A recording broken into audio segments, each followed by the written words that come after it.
Hey everybody, so today we're going to be using the count function in Excel. We can count all the cells with a number in a particular row, column, or an array of cells. The count function is used to count all the representations of a number in the cell, but more on that later. So the way we do this is we select the cell that we want our results in. We type equal, count, open parentheses, and then we go ahead and highlight the cells that we want to be included. I have included J2 to J11, press enter, and you can see here it counted 7. So if I added another number here, you can see that number now goes up to 8 as the count of numbers that are in this column. So this is the thing that I wanted to let you guys know.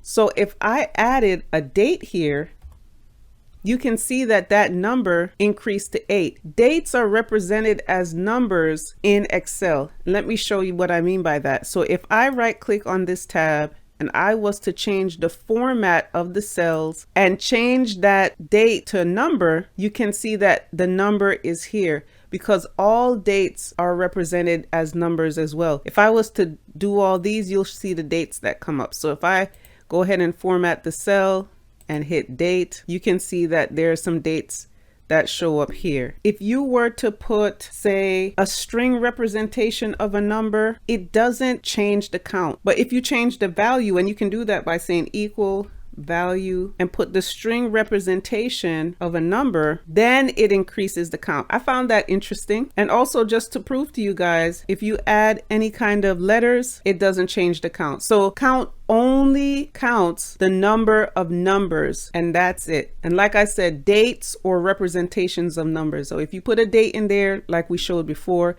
it's going to increase. And then if you put the value of a number, as we demonstrated before, then that also will increase the count. One other thing that will not increase the count is if you put spaces in your cells. As you can see here, that will not increase the count.